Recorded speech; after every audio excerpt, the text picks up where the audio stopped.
I'm just starting the recording. Great. Welcome, everybody. Take it ahead, take it away. Hi, everybody. Welcome. Thank you all for being here today. I'm Rachel Dix with the Aberdeen Home Builders Association. And hello to our two presenters today. We have Robert August and Jeff Wilson. Between the two of them, they have over 100 years of experience, and they've worked with nearly 1,000 organizations in 100 different industries when it comes to building their business. They've worked across the nation, and they're working with companies in Australia and New Zealand. They're excited to share their knowledge with you. We will have time for questions after their presentation, but during the presentation and or after, feel free to put any of your questions in the Q&A box, and we'll keep track of those until we're ready to release all of those questions to Robert and Jeff. And pay really close attention, because they're going to give you tips that can help you grow your business by 10, 20, maybe even 50%. So thank you all for being here. Robert, Jeff, on to you guys. Great. Thank you so much. Thank you. I'm Jeff Wilson, and just to make sure everybody has the right frame of mind in terms of what Robert and I have as a goal for each of you, is that our goal is to share the best strategies, tactics, tips that we feel are the most important for any business owner. So whether you're a small sole proprietor or the CEO of an international corporation, what we're going to share with you is of such value. That's why we had one member call it, and that's the name of it. It's the 1 hour MBA. It's to give you actionable items that you can use immediately. So be clear that what we're going to share with you is not just education. These are action items. And if you look at it as, and we've all been to webinars, seminars where we get ideas, we learn things, and then we make some notes, put it away, and never do anything. Everything that we're going to share with you is actionable. And as Rachel shared, just one idea could grow your business up to 50%. So pay careful attention, take careful notes as we share these top 10 strategies. Be detailed, write that, but understand that a recording is going to be available, and Rachel will have that posted on the Aberdeen Home Builders Association website. So you'll be able to review it again. Another thing that she's going to be sharing with you after today is an action plan. And so from that, what we're going to encourage you to do is to write the 3 best ideas for each of these 10 categories so that you can take action. We'll talk more about that later. But right as you hear what Robert shares and what I share, what are the best actionable strategies for you in your business today so that you can take action on it and make 2021 the best year ever. So without any further ado, I'd like to introduce Robert August. Thank you very much, Jeff. Thank you. More importantly, thank you, Rachel. It's such a pleasure to be here with you and all of your associates throughout the marketplace. We're really thrilled to share some information. The topics are so broad in so many ways, and what we've tried to do is synthesize information that's going to be of value. And what we want to jump into initially is to understand when you're out there in the marketplace, most people that we work with around the country, around the globe, typically never reevaluate what they're doing as a business. They're more reactionary than proactive. And what we want you to do is take a proactive approach to business development. We want you to be able to research your company. Who are your existing buyers? Why are you working with the existing buyers? Why did they keep coming back to work with you? Why are you not obtaining more prospects? Why are you struggling to take the prospects and make them customers, buyers?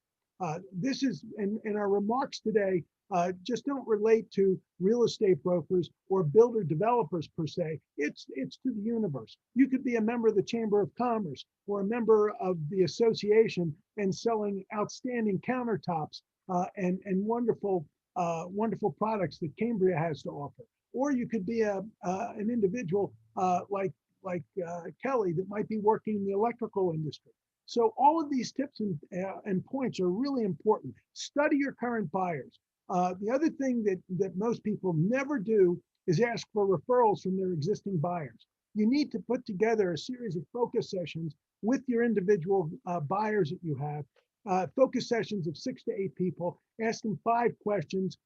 You can do it virtually as we're doing today, or you can put together a group meeting. You also want to reach out not only to your consumers, but to the distributors or to the vendors and the manufacturers with separate focus groups to understand the real development of product and services.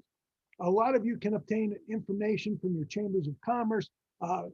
Rachel does a phenomenal job working with Mr. Dietz and the folks over at the National Association of Home Builders, who have an outstanding economic department providing a lot of forecasting and information, even for Aberdeen. And so in essence, you can receive a lot of information at no expense as a result of participating within the trade association. There are member banks, there are member mortgage corporations that are national. There are manufacturers that you're working with constantly. Companies like Armstrong Congolian, or companies such as Milgard Windows and Doors, Anderson Windows. We have Pella, and it goes on and on and on from all those different companies that are doing research and design. We need to tap into those companies and understand where the economy is, where it's going tomorrow. I read also other outstanding economic reports. I pay attention to Elliot Eisenberg's wonderful graphsandlaughs.net, graphsandlaughs.net, 5 days of 70-word blogs about the economy and how it impacts all of us. We want you to think. Robert, could you share a little bit about branding? Because I think that's really key for everybody. I'm glad you brought that up. And it's so important. What are we doing with our logos? What are we doing with our slogans? It's important to update our logos and icons and making sure that everything that we're doing, has an opportunity. This afternoon, you'll notice on the program here, the slides in the lower right-hand corner, you'll see our brands. We'd like you to post your brands, of course, on your business cards, on your letterhead, in your signature blocks of your emails that you're sending. We want you to be able to have, there's a term for swag that's opportunities to contribute, pens and calendars and all sorts of different things. You need to be able to constantly promote your brand. Every time that you might have gifts that you give to individuals for buying your products and services. You can package them in beautiful boxes. I grew up in the wine and spirits industry. We were manufacturers, wholesalers, importers, exporters. Family business started in the 1890s. And what was so fantastic, what set us apart from everybody was our packaging. And the way that we presented materials, the way that we looked, our labels were far superior to everyone else's. Our bottles, we had square decanters in order to fill our wines and spirits. But the key was always packaging. Always set yourself apart in such a way that you're delivering an excellent product and service, and your look and feel is right. I get dressed up every day. That's part of my image. It's part of my branding. I wear a bow tie or even a regular tie. But the key is, I consider everybody that I meet an opportunity to reach out and to brand my company, as well as to learn from them and learn about their brand and their company. As you talk about branding, Robert, how does that relate to website? Jeff, you're just spot on. Websites are phenomenal. We need to reevaluate our website. Just because you created an outstanding website 3 years ago, 2 years ago, 1 year ago, guess what, ladies and gentlemen? It's your electronic brochure, and it's got to be updated on a monthly basis with price, product, place, promotion, and the people that are working in your company. Those are the 5 Ps. 1, 2, 3, 4, 5. Place, price, product, promotion, and people. You need to make sure that your website is updated all the time. You have a change of employees. You have new products that you're adding. You have other products that you're taking out. You need to be able to introduce. You need to be able to show people that you're in the news, to project your branding awareness. If you've gotten a promotion, or someone in your company has done something very unique and exciting, we want you to promote that in your news. We want you to take a fresh look at your website. We want you to study your competitors' websites and think of unique selling propositions, unique marketing propositions in order to differentiate you with your website. Your website is your handshake. It's your first meeting. It's that smile to the audience that you're trying to greet and meet and make a huge difference with. And that's why we jump into advertising. We need to advertise. We need to publicize in the form of press releases. And we need to be able to constantly add value to all of these different points, because in reviewing all of this, we need to constantly realize that our messaging needs to change. Our prices change, our products change. And as a result, in how we do business and how you can learn to do business, we need to promote that. Years ago, a gentleman was asked, the first major department retailer in the United States, 5-6-story building with all sorts of products and services in Philadelphia, Pennsylvania. John Wanamaker's had an unbelievable department store in the center of the city. And he was asked one day, how do you know how your advertising and your public relations and your promotion work? He said, I know that 50% of all of my marketing efforts creates 100% of all of my business. I just haven't been able to figure out which 50% it is that creates the 100%. So in essence, the key is that nobody does, but we can keep asking. We want you to ask your buyers. We want you to ask your customers how they heard about you, why they're interested in your company. When? Not at the beginning when you're first meeting them. After you've made your presentation, after you've demonstrated the unique selling and marketing propositions, that's when they'll give you 3, 4, 5 reasons, not just one.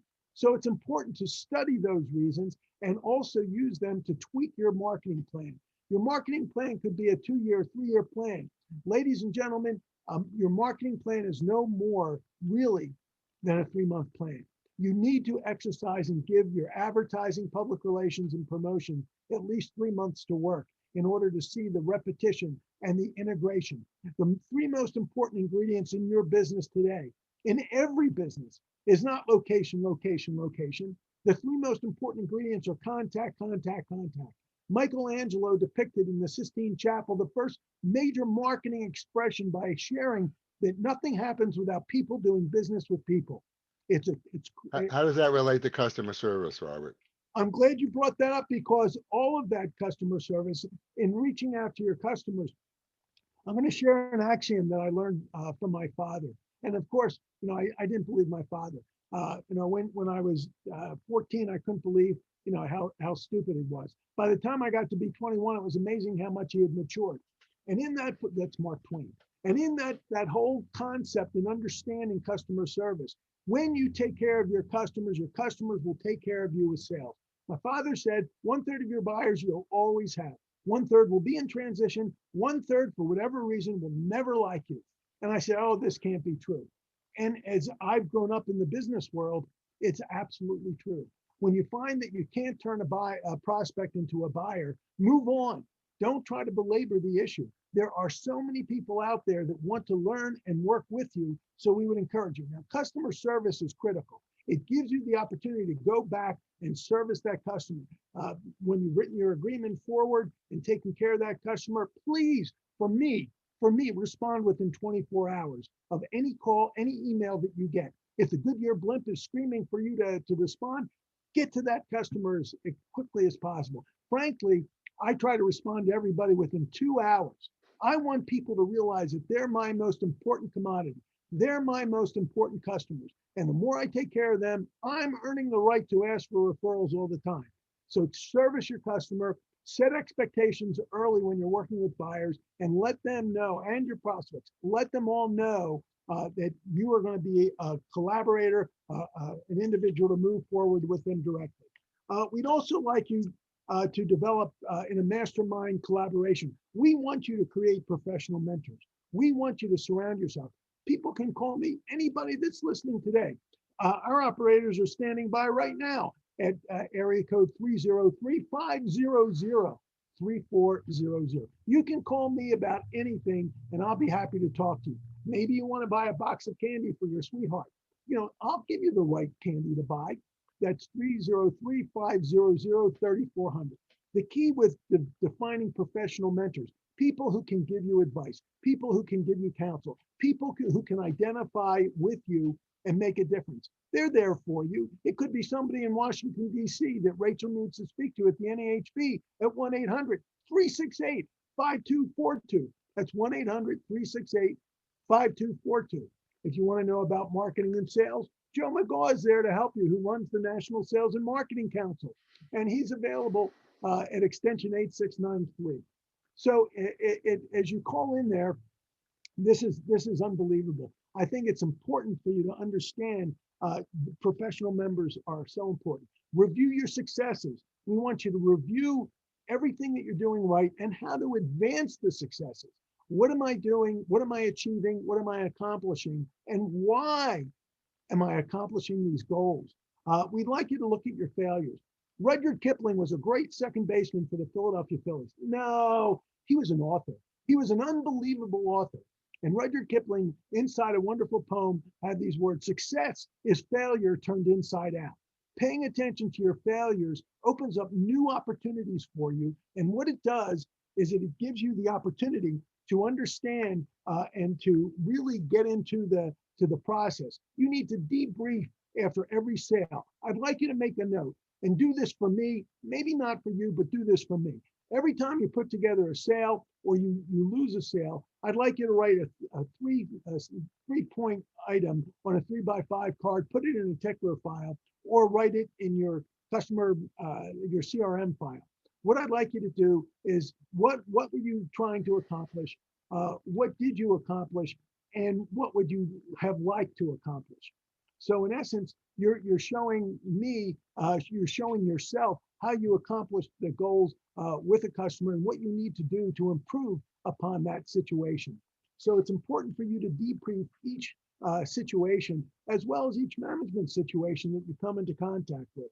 Revise your plans of action. We spoke about that a moment earlier. We need you to evaluate what is working, to restructure. Digital marketing is so important today. Print, don't forget print. Don't forget print. Print opens the door for a lot of people. It gets a tactile piece into the hands of individuals. Digital is important to follow up with. We have found that people are not paying as much to an entire digital magazine as they are to a printed magazine, but they're both important. And they're both important for you to consider advertising and working through. You also need to create public relations opportunities, get the message out there about what you're accomplishing, and continue with promotional opportunities. Rachel, do you have a parade of homes? Not yet, but we do have an annual home show. Okay, so with your home show and with your new parade of homes that I will be happy to share with Rachel, how to create more non-dues revenue for your organization, the Chamber of Commerce that you can coordinate with, the boards of realtors, the economic development councils, and how you can bring it all together. We'll talk about that in another opportunity. But the real key is that what you're doing is you're executing a plan of action where you're integrating the community together in order to learn about our industry, about the construction industry, and all of the manufacturers, the vendors, all of the concerns that we have, new financial opportunities. My goodness, when I started selling real estate, it was, the first year was 8.75%. Can you imagine? I was selling real estate and achieving absorption rates and beating the pro forma at 16% mortgage and 21% construction loans. We had a bank that we were working with called Merchants Mortgage and Trust. And this bank became known as the last national bank. Why? Because they were only offering construction loans at 26%. Such a deal in 1981 and 82. It was phenomenal. But the key with all of this is paying attention.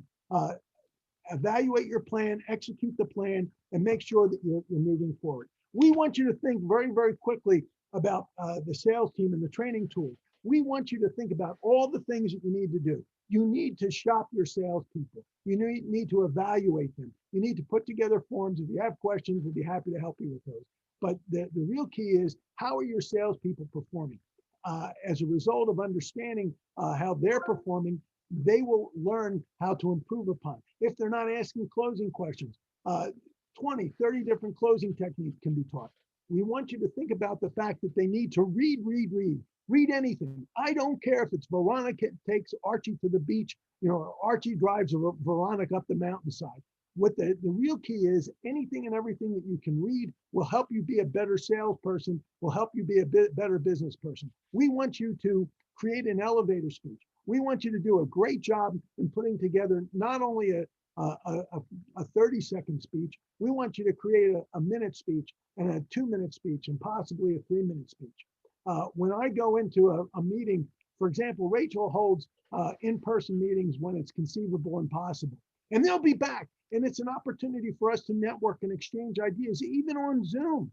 So you go around the room and who am I? We want you to think about the key things.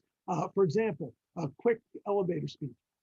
North Star Synergies is a marketing management consulting firm specializing in sales, along with manufacturers, real estate brokers, builders, developers, vendors, lenders, etc. So in essence, the key is that you want to tell your salient points. And then as you add to it, you want to talk about other points, maybe how many customers you've worked with or your gross sales volume, other unique selling propositions, the type of companies that are most interesting for you to work with. So in essence, there's a number of things that you can integrate within an elevator speech. We want you to have team meetings. What we've been able to do over the years is have specific, we have specific opportunities where we want you to think about the opportunity to get and dive into gross team meetings with the whole company. Then we want you to break it out within your division of sales and marketing. And then we want you to break it down into meetings. If you have 4 different branch offices, then you break it down to that. And then you break it down individually where you're working one-on-one with the individuals or with a team of might be of 1 or 2 or 3 salespeople that are both working in tandem together. We want you to get to know everything about what everybody else is doing. So in essence, we have an opportunity in order to move forward. We also want you to, the hardest thing that you'll ever do, is role play. It's fear. If you can practice, and when you practice with people that are in your same company, you're going to find that it's an unbelievable opportunity, because what it will do for you is give you the opportunity to sell a product to a peer. And it's very challenging and difficult. But when you master the art of sales with your peers, you can sell anyone. You can handle negative spin. You can handle positive points. You can close. And ladies and gentlemen, when you role play in practice and when you role play in the real world, you always have to prepare to ask for the order. Ask for the order early and ask for the order often. Don't hard close. We want you to be soft closers in a hard world. We want you to think and gear your presentations in order to practice. We want you to read, as I indicated, read wonderful books. The latest one that I jumped into is Healthy Buildings, phenomenal book, a wonderful book about performance. We want you to think about all of these things that you can do to make a difference. Emotional evaluation or emotional evaluation 2.0. Getting to understand the human interests of people makes a huge difference. The more that we can study, the more that we can move forward, it's going to be amazing. We want you to evaluate your performance. We want you to evaluate your performance today. We want you to evaluate your performance and prepare for tomorrow. We want you to think about what's coming ahead for the next 5 business days, and we want you to think about the next 30. We want you to think about the year, but you have to constantly evaluate who, what, where, why, when, and how. And we'll talk about those shortly, but those are the most important questions when you're evaluating individuals and getting them to integrate with you. And we'll talk about that a little bit later today. And without further ado, I would like to have Jeff Wilson jump in and titillate us with the fancy of his mental genius as he takes you through some very key numbers. Thank you so much, Robert. That's terrific. Obviously, now you know why Robert has personally been involved in raising over $100 million for the National Association of Home Builders. He is a giver and just a brilliant business advisor. And I encourage you, a lot of takeaways, but an elevator speech is really critical to be able to very quickly sum up what you do and convey that message. So in sharing about my company, Loomview, I'll give an elevator speech just so you hear and work on that for yourself. Is we're a business consulting firm working with established businesses to create strategies and implement them in multiple fashion so that businesses can rapidly grow on an exponential basis and grow 2, 5, 10 times in just a few years. When you can say a powerful message like that about your business so someone knows what it is you do and open a conversation, you've gotten Robert's message. So knowing the key numbers in your business, I'm going to go through this. It's really key to understand that there are 10 metrics, 10 numbers that are levers in your business. It's your existing clients. Those are people who've paid you money for products or services in the last year or since you've started. So you want to use a CRM or some type of database. Put it in your phone, your computer, your iPad. Rate your clients and make sure that you stay in touch with them. Retention rate. What percent of your previous clients continue to do business with you or do business with you again? Absolutely essential. And the way to do that is have a loyalty rewards. Why do you think credit cards, airlines, so many businesses have a loyalty rewards? Because it does work. Have a contact policy, have client appreciation events. Whoop. Have client appreciation events. Uh, they're a way of keeping people close to you and continuing to work with you. Leads. What are your new potential clients? The most important thing with every lead is to capture their information. What good is it if someone calls you or emails you? I guess if you email, you get your email, but if they call you, you don't get their number, you don't get their name, you don't know what they're looking for. You just answer a question. You've all of your marketing, everything you've done is literally wasted because you did not capture their information. So make sure you know that information and you have it documented. Put that in your CRM. Track it carefully. Next is your conversion rate. That's the percentage of leads who become clients. And the most number one strategy for improving your conversion rate is to have a formal sales process. Learn from the best of each of your people on your sales team. Or if you're a solo entrepreneur, look at other people in your industry or other industries. What are the steps, the processes that work best, and come up with the best workflow and do it consistently. Track it. And when you're consistent, that will develop trust and great relationships. The average number of transactions. If you're an established business, it's not because someone bought from you just once, but perhaps they may have a subscription. They may buy from you again and again. How can you increase the frequency of the purchases with a subscription?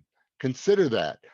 We know of pizza stores that have sold a subscription to pizza, a restaurant selling a subscription. Whoever would have thought of something like that? But it works. It's a great value and it keeps people coming back.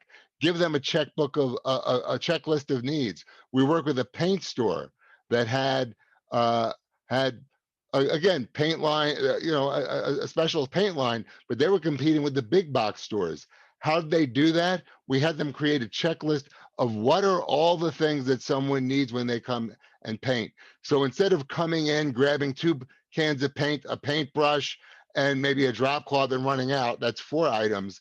We gave them a list. There were 118 items on that list.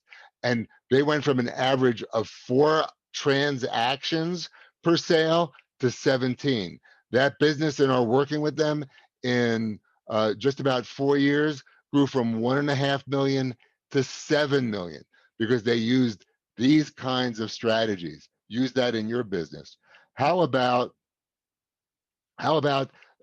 the average dollar value of transactions? What can you do to offer higher levels of service. One of the things we encourage businesses to do is have a basic, a standard, and a premium level. What's going to happen is 60% will take the standard, 20% will take the basic, 20% will take the premium, but give people an option. Don't make it a yes or no. Give it which is going to serve you best. Package products and services. We've gone through with companies and found that we can create much more compelling reasons to buy by packaging different items. We'll talk about that more.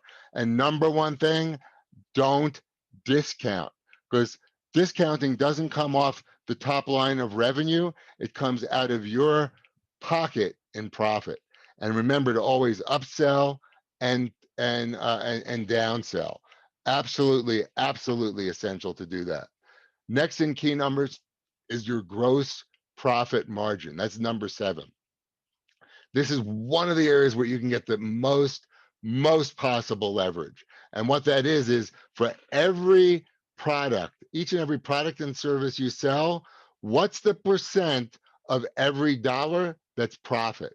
And that's after all expenses to produce, deliver, or provide are accounted for. So first thing you want to do is your number 10, your top 10, your top 10 sellers, you want to do this in-depth analysis and find out what is your actual profit margin. And what you have to do is, as we did with one construction company, as they looked at the different engagements, they found that one of their types of projects, which was their number one, was an absolute money loser for them. Their number 2 was a small loss. And number 3, they had a small profit. What we did was we created packages with their top seller and added other things to it so that we could raise the price, increase the value, and make it profitable. The number 2, we decided to just cut, and rapidly they improved their profitability in just a few months by following these kinds of strategies. What about your overhead? Now, overhead is obviously very important, and that's what's the cost to keep the lights on when you're in business, even before you sell a single product or service to anyone. Or as I call it, what's the cost to keep the doors open and the lights on?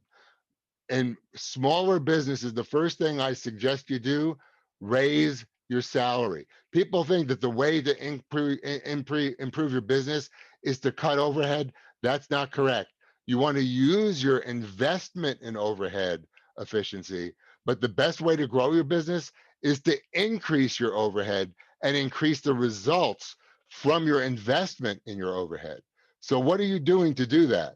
So after raising your salary, you want to make sure that you're using technology, that you're using systems, that you're outsourcing or insourcing, that you're using your overhead most effectively, and then when you're profitable, reinvest those profits in your business. That is the number one investment you can make, is in your own business when you do it properly. Next item is taxes. CPAs love when I say this, and it's absolutely true. It's taxes are what you pay any governmental organization based on your business income. The best investment you will ever make is in a great CPA who can help you to reduce your taxes. I have, in 8 businesses and in 40 years, hired many CPAs. My CPAs have never cost me a dime. Every one has made me money because they enabled me and showed me how to reduce my taxes. But remember that once you pay taxes, once it's out, it's 99.9% of the time it's gone. So it's a catch-22. Do you want to pay taxes, or do you want to minimize? Well, if you're losing money, you don't pay taxes. But if you're making money, you want to pay taxes. So you want to make a lot of money, but you want to make enough that you can afford great tax advisory personnel so that you can pay the minimum legal amount. Tax advisors will always make you money. The next, if you're looking to sell your business, you're looking to acquire businesses, you're looking to merge or roll up, the key is what's the multiple? And it's typically applied to sales, or what we do is is pre-tax net revenue. And when you look at that, what multiple applied to that is going to determine the market value of your business. You want someone else to buy your business, and they're only going to buy your business if it's got great systems, a great organization, and predictable revenues that aren't based on you or specific people, but are as a result of fantastic teams and processes. So after that, what is the one of the biggest values in your business? It's your team. So you must define the position, title, division, site, all these things for each position. What's their goals? How are they accountable? Who do they report to? What are the performance criteria they will be held accountable to? And you need to be very specific. Who do they need to involve? And what are those measures of performance? Be very specific. Have a dollar amount, a data point, a metric associated to it. You'll be happier. Your team members will be happier to know that there's a clarity of what's expected from them. Next is cultural fit. And you may say, well, what's culture? Culture is really the DNA of your business. And every business, whether you have it in writing or not, has a culture. Is your culture one of extraordinary customer service, of on time delivery, of going above and beyond? Or is it we get there when we can, or we do a mediocre job, or we'll return your call in the next 48 hours to never? Robert says he responds to everything in 2 hours. He does. And it almost doesn't matter the time of day because he works with clients around the world. I don't know how he sleeps, but it's, are you providing that level of customer service? If that's your culture, you better be clear. Why is it so critical? Because 81% of the reason that employees fail is because their employee doesn't fit the company culture. Hire great people who fit your company culture, and make sure you have great systems for them to run and terrific training to enable them to succeed quickly. Next is every employee needs to be ranked A, B, C, D. What does that mean?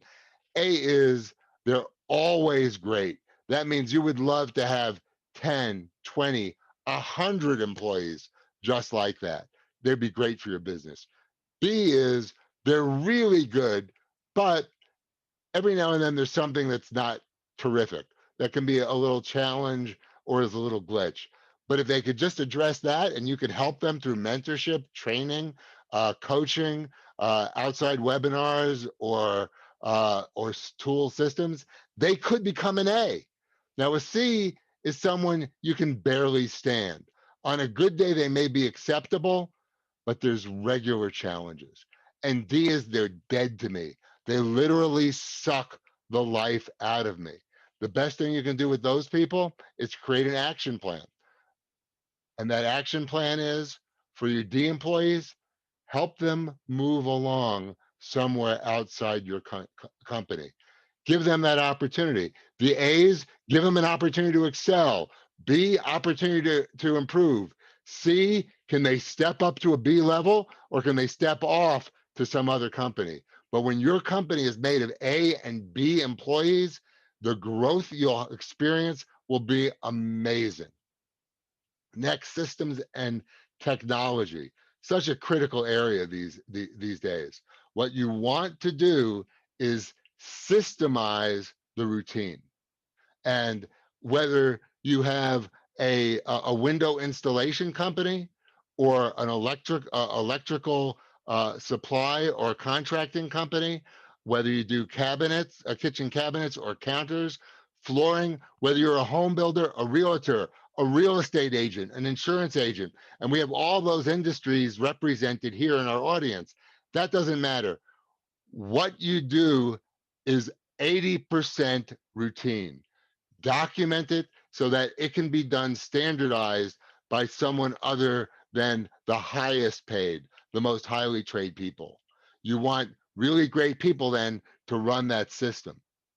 And that allows you with the 20% of the time where it doesn't fit into the standard scenario, you with your top expertise, your great knowledge, or your most experienced people with their breadth of knowledge and experience can focus on humanizing those exemptions instead of spending all their time doing the standard stuff.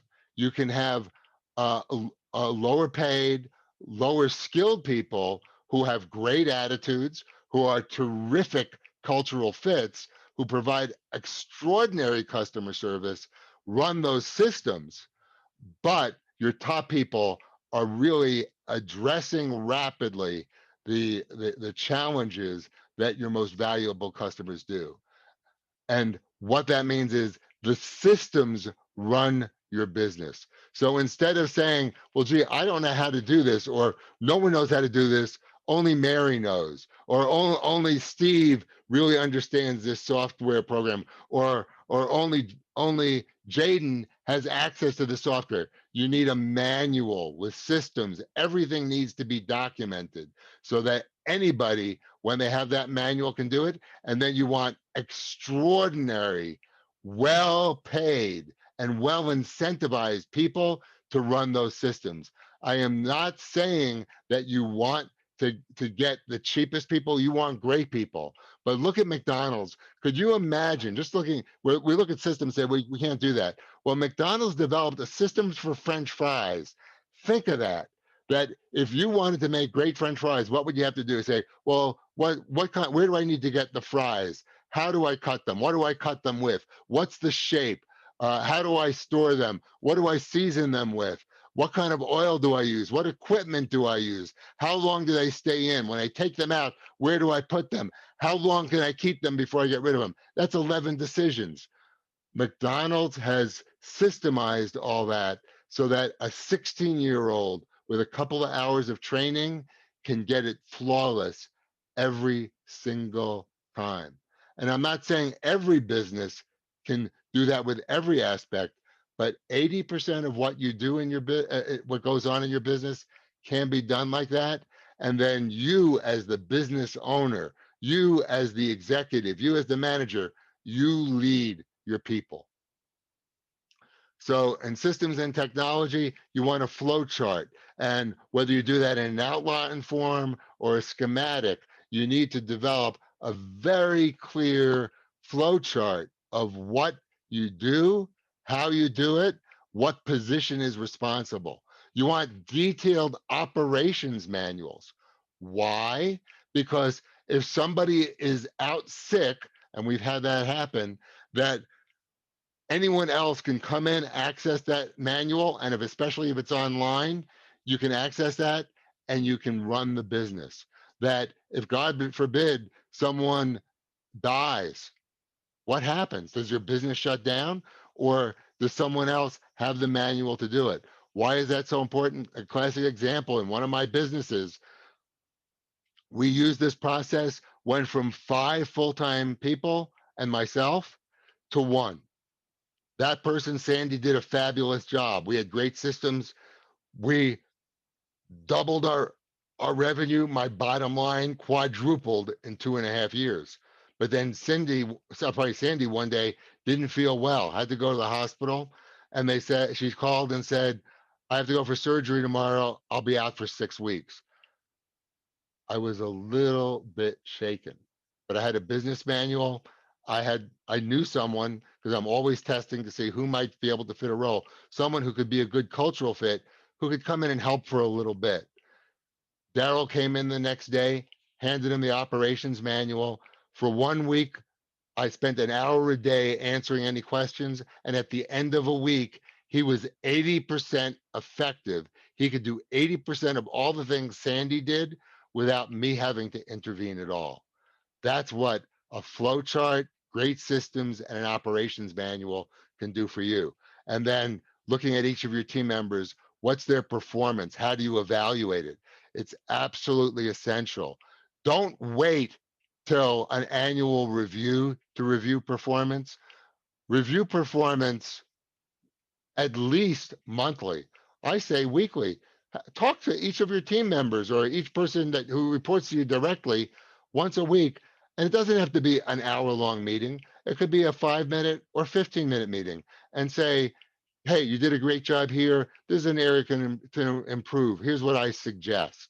Or I'm going to have you work with Sarah, who's going to show you how she's done that or how she had that similar problem and they overcame it. But if you all build it up for an annual review or a quarterly review, it creates such tension. And you may have a larger review on a monthly or quarterly basis, but keep in touch. And that's how you keep people engaged, keep them growing. And instead of their annual review being a surprise, it's actually a celebration. And then finally, build in those systems of continuous improvement. Always do a better job. Always figure out how can you improve every aspect of your business. That must be built into everything you do and the role that everybody plays. Now, reconnecting with your past customers and prospects, absolutely, absolutely essential to your business. It's what you must do in order to take the value of your past relationships and to bring that forward. Robert, could you maybe talk about that? I really think that you have some excellent stories and some great experience at that. Please share.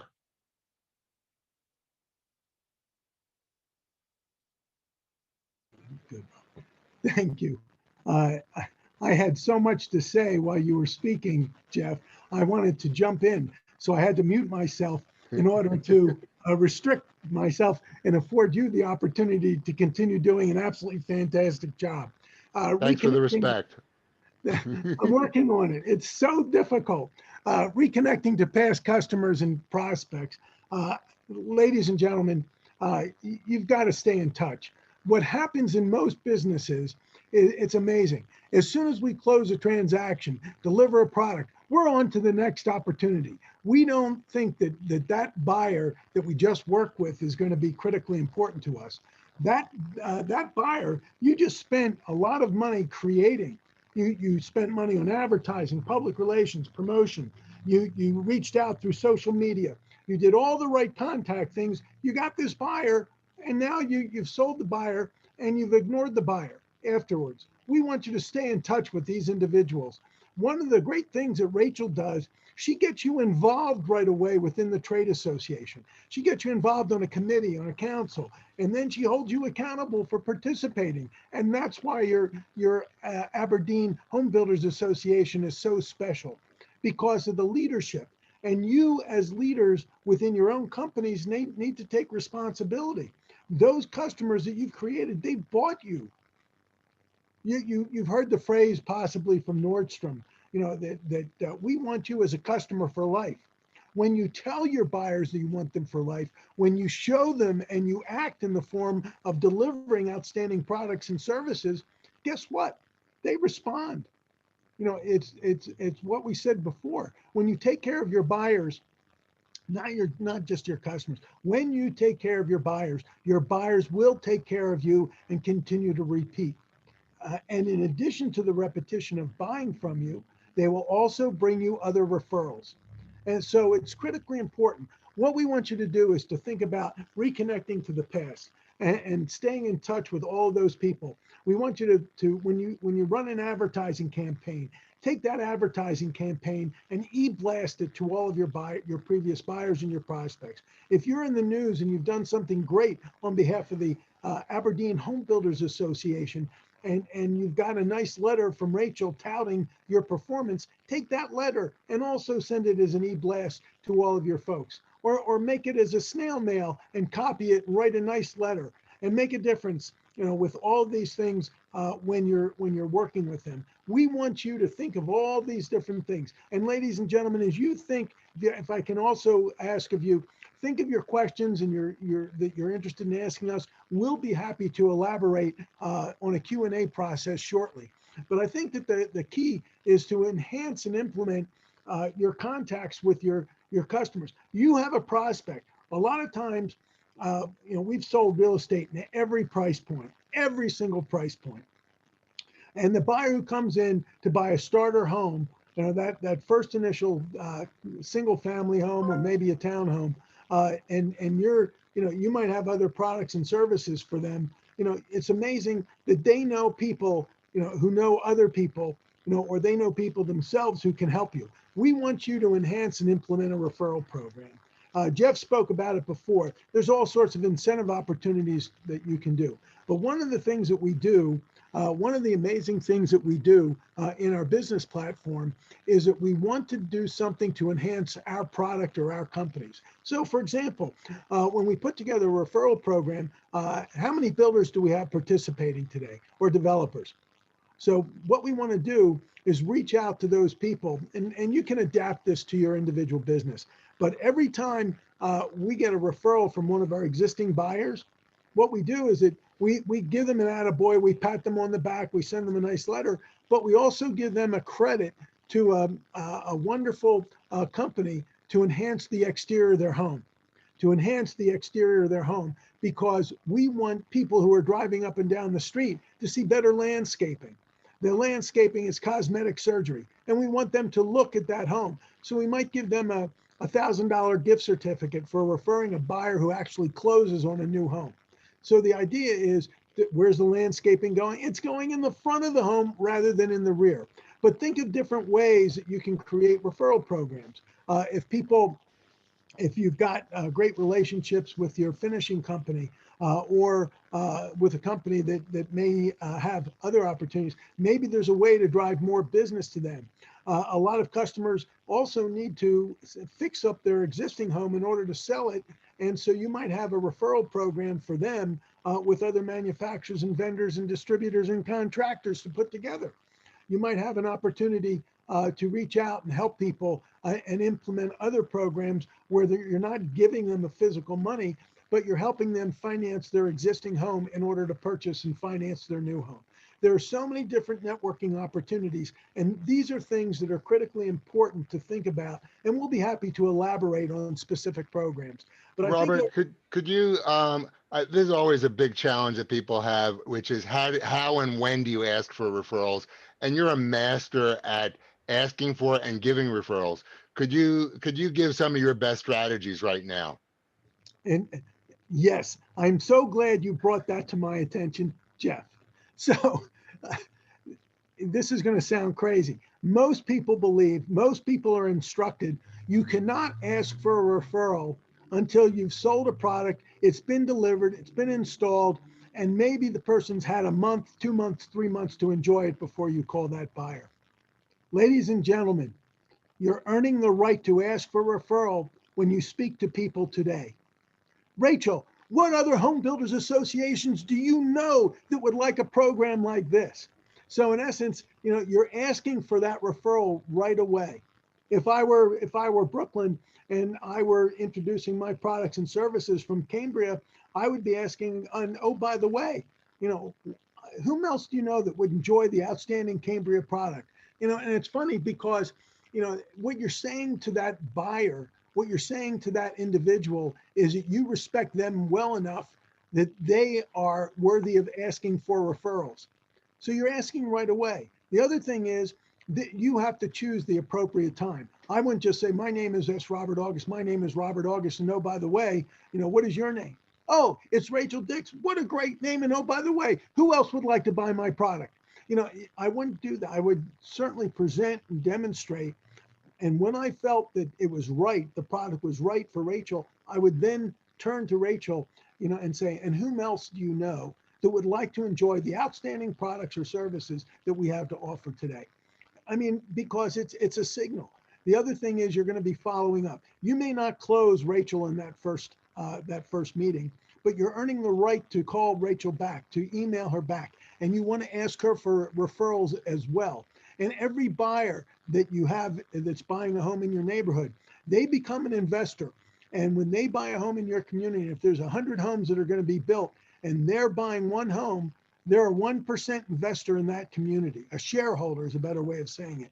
And so the more referrals that they get, the more value that their homes become, or their real estate, with whatever you're selling or leasing, because the more activity that we have, the more it begets one another.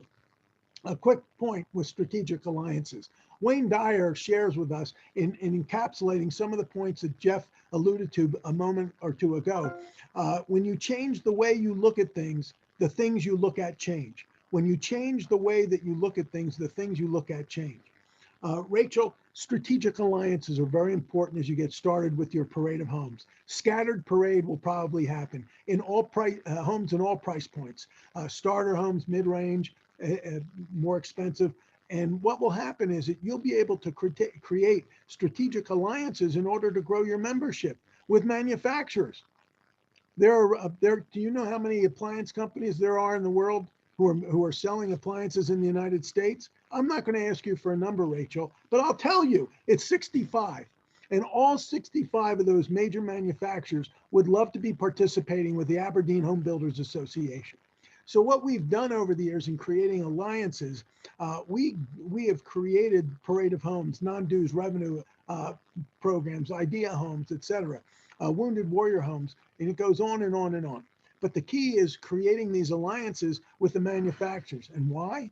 Because not only does Cambria have product that they can contribute, maybe discount to a degree, but they also have better warranty, better servicing that they can offer. They also have marketing dollars that they can contribute in these strategic alliances. So we have a lot of different opportunities. And then we also have many of these major corporations have foundations.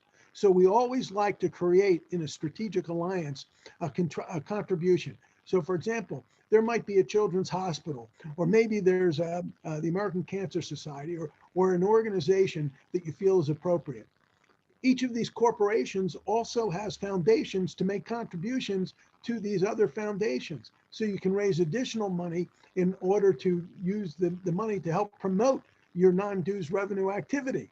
What a great opportunity. Strategic alliances are fantastic. Right. Can I chime in a little bit, Robert? I hope you will. Terrific. And the home building industry, the Home Builders Association has been a great example of strategic alliances, whether that be in sponsorships or in participation in a designer home, a home showcase, or a parade of homes. But an example I want everyone to think about, because there are many people on the call who aren't in the home building industry, to understand the importance of this, is that in today's economy, 1/3 of all revenues come from strategic alliances. And to give you a dramatic example on a very big scale, and we can take that into our smaller businesses as well, is the alliance that happened between Apple and AT&T. Apple developed an iPhone, and it was a revolutionary product, but they had no way for people to dial up. They needed to make an arrangement. They interviewed the major carriers. They made a deal with AT&T. Why? Because AT&T was on the verge of bankruptcy. They got the best deal, but they had a good enough infrastructure. What happened? Fast forward to today, Apple was doing okay. They came out with this new phone. AT&T was almost bankrupt. Today, Apple is now #1. AT&T is number 26 on the S&P 500. So when two companies come together to create a joint offering, not a new partnership, not a new venture, but they collaborate, they can do amazing things. Each of you, and that's what the chamber, that's what the chamber does. That's what the Aberdeen Home Builders Association can do, is to create those opportunities for people not just to network and meet, but to collaborate and make these kinds of joint offerings to potential clients.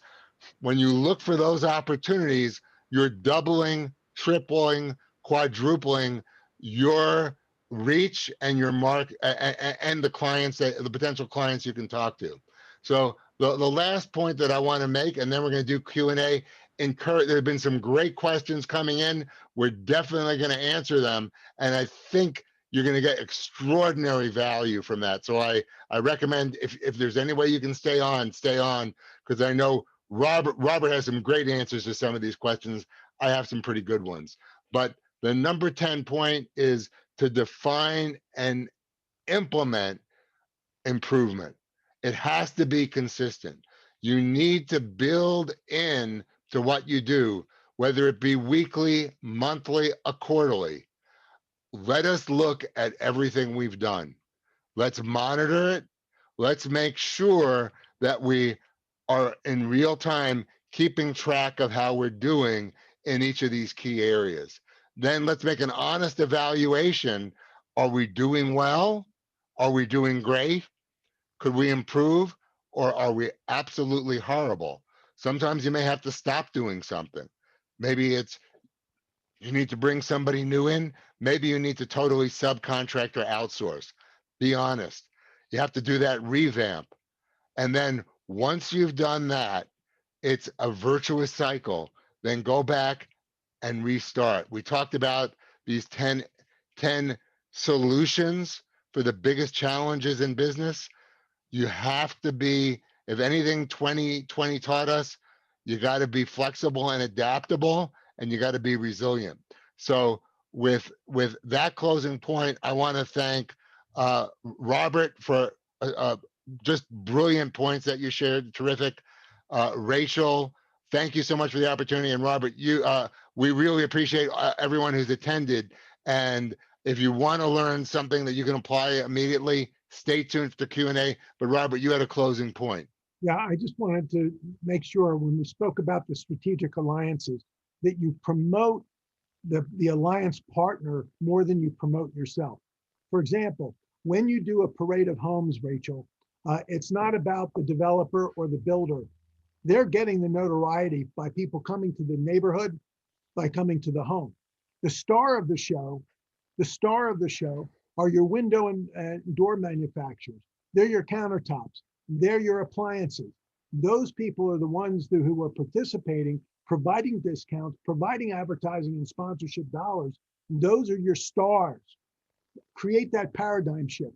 The other thing that's also important is to find out what unique selling propositions and marketing propositions are being utilized. The more information you have about these products and services that are going to be introduced into the homes, the longer the people will stay in the home. The longer that your customers stay in your home, they will become your buyers and your ambassadors of goodwill in order to generate more business for you today, tomorrow, and forever. Q&A.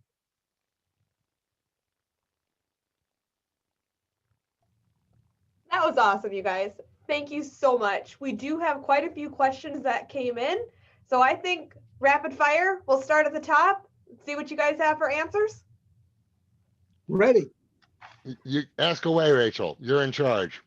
All right. Well, one of the first questions that came in while Robert was talking about promotions and branding, he asked what you have for social media tactics. There's a lot of really, really good answers to that. The most important thing that you can do within your emails that you're writing, within reaching out to your groups with Twitter, with Facebook, especially with LinkedIn. LinkedIn is more of a professional business-to-business program. And we would encourage you to look online, build your platform, and stay in front of those folks that give you the privilege of participating on Facebook, Instagram, Twitter, LinkedIn, etc. Build the base. Jeff, I'd like you to tell us a story of what we reviewed a couple of weeks ago about how LinkedIn has worked with you and for you. Thanks, Robert. And it's very important to understand what's the nature of your business. Are you B2B, B2C? Is it both? Is your target market extremely large companies? Is it micro companies? Is it associations? You need to be clear. I work in consulting with businesses, so we've launched over the last couple of months a major LinkedIn campaign, and it's not about. And so I saw one of the questions before. It's how do you engage someone without being pushy, and be a human being and have a conversation. And that's what LinkedIn allows you to do. It allows you to make a connection. Don't uh, don't be don't be such a salesperson that you're turning people off. Develop a relationship. People want to buy everything you've got when they know, trust, and care about you. So give them that opportunity, and uh, be interested in them. Listen to them, what they do, what they want, what they need, and share. It's reciprocity. So in doing this with LinkedIn, we've been connected with businesses literally all over the world, and it's been absolutely phenomenal, just amazing what result we've had. Connected with a $50 million electrical contractor, working with a nationwide bookkeeping and accounting firm, working with cybersecurity firms on the East Coast that have a global reach. And all of these connections came out of LinkedIn. So it can work, but you got to be patient and be respectful of people, and be conversant. Uh, Rachel, do you think that that was helpful for people? I think that was great. And what you just said kind of ties back into what Robert had begun with when he was talking about that, where you have to be patient. And he mentioned sometimes it's a 3 month wait to see if your branding and your techniques are working. So I think that's a great answer. Hopefully, Brody, that answered your question. Maybe LinkedIn is the place to be. What the next question we had was along the lines of culture.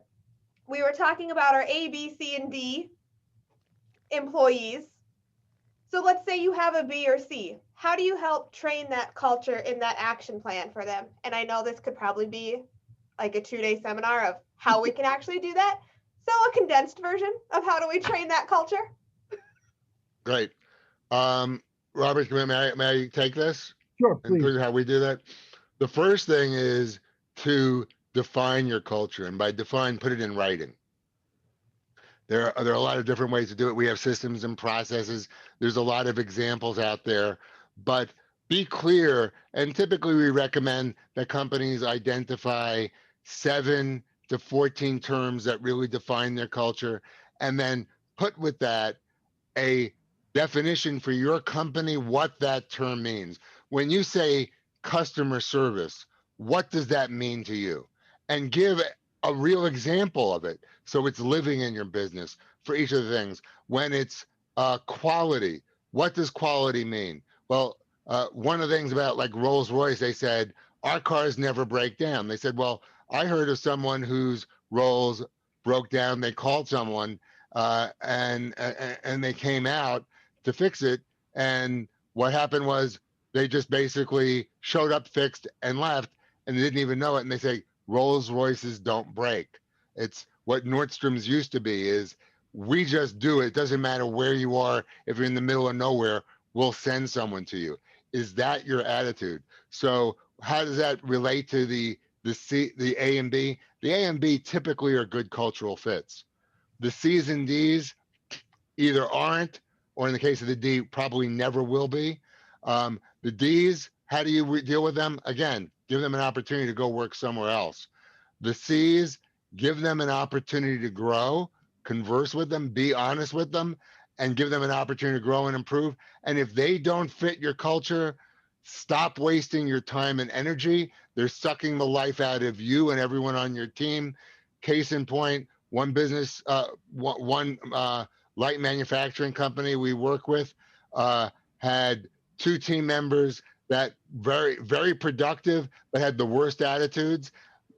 Those people quit when they were held accountable. Whole team productivity shot up. Everybody loves coming to work. So I think, is that a good answer, Rachel? Robert, do you have I anything think to add? so. Sure. Yeah, From Rachel, before I just want to share that it's so important to educate, uh, whether it's one-on-one or with a group, and never single out somebody in a negative situation. when you're in a group and somebody has done something incorrect, use the example of what they've done, but not call out that individual. It's also very, very important when you have an employee who does not fit your culture, you do have to excommunicate that person the same day. Give them their 2 weeks notice, you pay them, you excuse them. Don't think that it's going to get better. Don't think. We've experienced people and we see patterns forming. And when you have more than 3 or 4 exercises that have taken place where somebody has lied, cheated, not lived up to their responsibility or their accountability, it's time to excommunicate them from your life, because you're going to dwell on that negativity, and that negativity is going to pull you down and make you less of a performer. And I mean, every time, Robert, every time. Working in small, medium, my father-in-law was the chairman of the board of a large family business, 16 fabrication plants, and it was black and white. We deal with black and white issues. Eliminate gray areas and resolve the situation as quickly as possible. You will be happy. One other thing I would like to leave with the folks. I went to both my father and father-in-law while I was working for the largest home building company in the United States many, many years ago. And we were shipping out kits to everybody. And there was, I was promoted to be the supervisor of the customer service department. And I had one individual, there were 23 of us in the department, and one guy just wasn't really pulling his weight, and he was a pain. And I went to my father, and my father said, what you've got to do is give him 3 strikes. You got to tell him, you know, you got to go and start, you're doing this right. You're not pulling your, you know, say good things, go into the negative, tell him what he needs to do to improve, and then finish on a high. But tell him that you're never going to fire him. And I said, what do you mean you're never going to fire him? If he's not performing, he said, you're going to give him 3 strikes. You know, and by the third one, basically you've said to him, you know, we'd love to work, we would have loved to have you change, you know, your direction. But at this particular point, you have preferred to take a different road and a different course of action. You have just excused yourself. You have fired yourself from the company. As a result, I went to my father-in-law. My father-in-law gave me the same advice. They were both graduated from the same university that Jeff went to, the Wharton School of Business of the University of Pennsylvania. They were 5 years difference. They were in different companies. My father-in-law is in glass. My father was in wine, spirits, and real estate. And here they told me the exact same thing. So ladies and gentlemen, your employees will fire themselves. You will not fire them. Rachel, thank you for letting me expound. I think that was an awesome way to say it, that no, we didn't fire you. You fired yourself. I think that's top notch. I have to kind of giggle. When we started, you said list the top 3 things we were going to take away today. Well, I left more space than 3 things, and I think I'm up to 10 from what the 2 of you said. It looks like we might have one other question that came in here.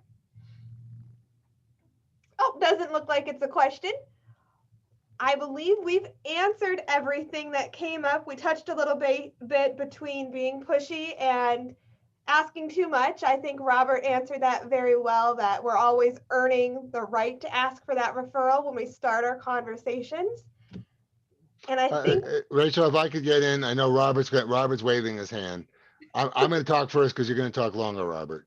But in terms of being pushy, well, it's pushy if what you're talking about is what they're not interested in.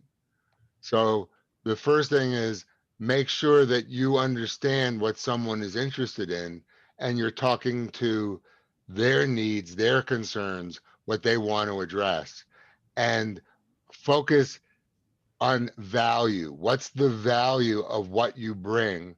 And be honest. Is this something you want to talk about? No need to push, but as Robert says, earn the right. And it's to be persistent. And if it's like, when should I get back to someone? The answer is anytime. And Robert is the best example of this of anyone I know.